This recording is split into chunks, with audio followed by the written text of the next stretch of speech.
Welcome to the third and final Finding the Perfect Dad Car review. Another day of crappy weather, but the show must go on.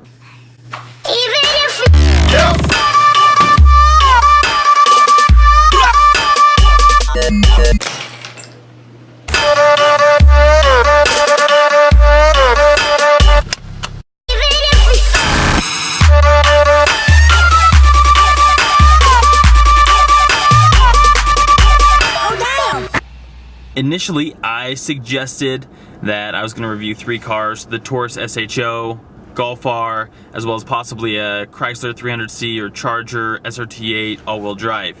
Now, there was a viewer that commented and said there's no such thing as an SRT8 all-wheel drive in either of them. And they were 100% correct. I called them the wrong names like 30 times. I called it the Chrysler 300C, the SRT8 all-wheel drive, yada, yada, yada. Now, in 2014, I'm not sure if they're still making them right now, but there was a V8 all-wheel drive 300S, and that's what that was what was in my head this whole time that I was going to review. However, those are unicorns. Even in Utah, where it's snowing all the time, a great example would be right now. So even in Utah, where all-wheel drive is more necessary, or people feel that it's more necessary, and therefore there's a larger market for the all-wheel drive cars, there's hardly anything. I can't find anything. I've searched all the ads and I just can't seem to find one to review.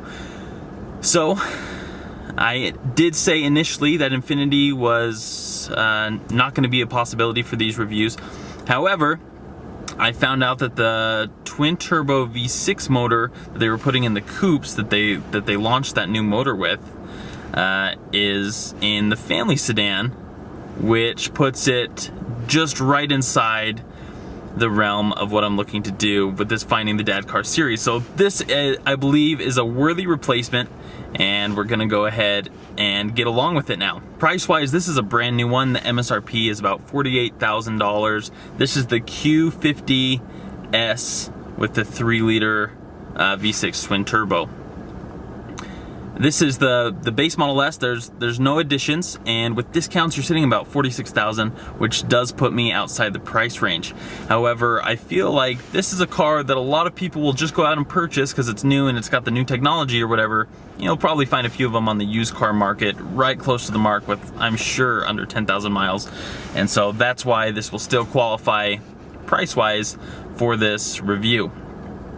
Nothing specific has really stood out about this car, and I wouldn't say I was disappointed in the output of the motor that this has, but I definitely will admit that the whole experience has been a little underwhelming. And I don't want to misconstrue my feelings about this. Everything really is great.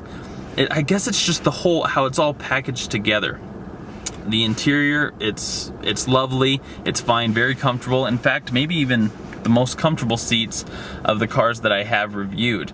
Plenty of space in the back. Again, I think more space than the other 2 cars in the Finding the Perfect Dad Car series. And aesthetically, these cars are very, very attractive. They have the nice alloy wheels and lots of great standard features. So let's go ahead and jump into how this stacks up with my qualifications for my next dad car purchase. First up is reliability. I would say of the 3, this is by far, Infiniti's gonna have the best name for reliability, being partnered with Nissan, if you will, being sister companies, or Nissan being a parent company to Infiniti, I should say. The overall build quality and construction of this car is very good. Absolutely no complaints there. Where comfort is concerned, this car moves down the road very comfortably and also has different drive modes that you can select to be able to change between, whatever you're driving. It'll tune the throttle and the all-wheel drive and whatnot. It's going to tune all those things depending on what setting you've selected, including your own personal one that you can customize. This car is comfortable. Safety. Cars are very safe nowadays, so it's actually, even though I'm looking for a dad car and I should be maybe even more concerned about those things, I have my faith in the manufacturer's ability to produce safe cars. The government has mandated plenty of safety equipment that that has to be installed for these cars to be sold anyways. So this will pass the safety test. Does it fit a car seat? As you can see, there's plenty of space in the back for a car seat. Perfect.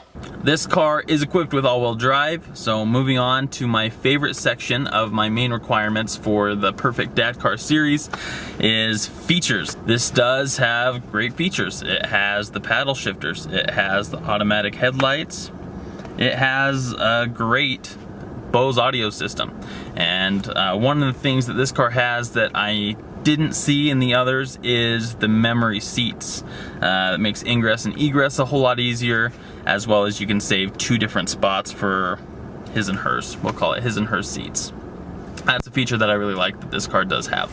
This has not 1, 2, or 3, it has 6 different drive modes. Maybe that's overkill, maybe it's not. They all seem to adjust the car accordingly. You can feel it, and it's not, I should say, it's definitely not something I mind the car having. The drive modes are just fine. It's got a nice little selector here, and that pretty much sums it up for features. So as far as my overall impression of the car, I was able to take it for a short drive. It was powerful, it was quick, but it was just, there's no sharpness to it. It's very dull comparatively in the way it goes about those things. And I was really excited for Infiniti because I thought, you know what? They finally made the right motor for the car, and I guess I just expected it to perform like the statistics suggest it would. But however it puts the power to the ground, or whatever systems Infiniti has it run through before the power gets to the ground, I think it really, I don't know, it's conjecture. I wish it was perhaps a little bit more raw. I wish that the driving experience was more driver focused. Everything on paper, everything I'm looking at, and maybe I just can't put my finger on it, but this is a very ideal dad car. And maybe it's just because the other day I was driving the Golf R, but there's just something about this that's off. And so if you were thinking about this car and you clicked on this video because you saw dad car series, will it be a good dad car? Absolutely. This will be a great, fantastic dad car, but for me, it just doesn't have the sporty nature that I would expect from it. This vehicle has sporty statistics, but it's not a sporty driver's car.